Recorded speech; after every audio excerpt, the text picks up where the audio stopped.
Udruga Hrvatski ratnik. Pozdrav dragi moj hrvatski narode. Moje ime je Gordan Šeban, ponosni sam otac petoro djece, hrvatski ratni vojni invalid, časnik Hrvatske vojske i predstavnik Udruge Hrvatski ratnik.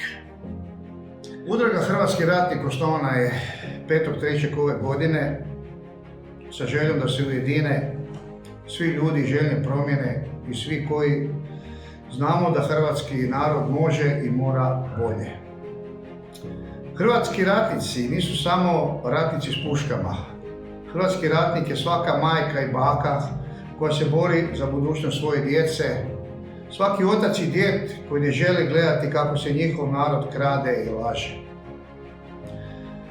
Svi mladi, a oni i malo stariji, studenti, profesori, znanstvenici, doktori, kao i sportaši, navijači, umjetnici i svi ostali kao i ja u svojim snovima vide neku bolju, puno bolju Hrvatsku. Ciljevi naše udruge: vraćanje vlasti u ruke hrvatskog naroda, vraćanje hrvatskog suvereniteta, borba za hrvatsku kunu,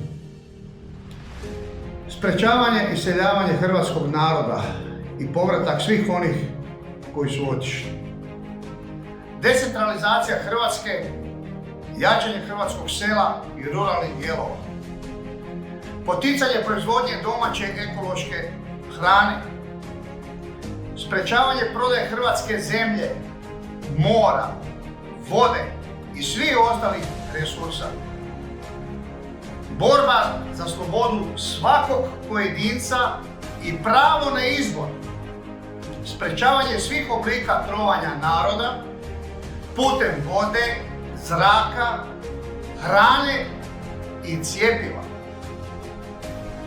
Pobrinuti se da Hrvatska ne potpiše ugovor sa Svjetskom zdravstvenom organizacijom u vezi svih budućih zdravstvenih kriza. Ovim putem pozivam sve vas da se pridružite u borbi za našu domovinu.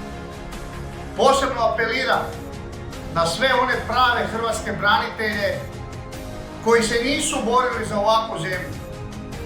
Sada je vrijeme da stanemo svi zajedno i izgradimo neko bolje društvo.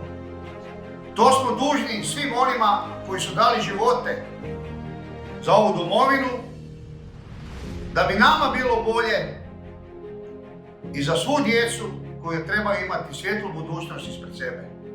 Hvala. Ja sam je gledao u svitanje dana, tihim noćima od zvjezdano sna. U meni sutonima ona me ljubi, zelenim poljima i beskrajem dna. Ja sam je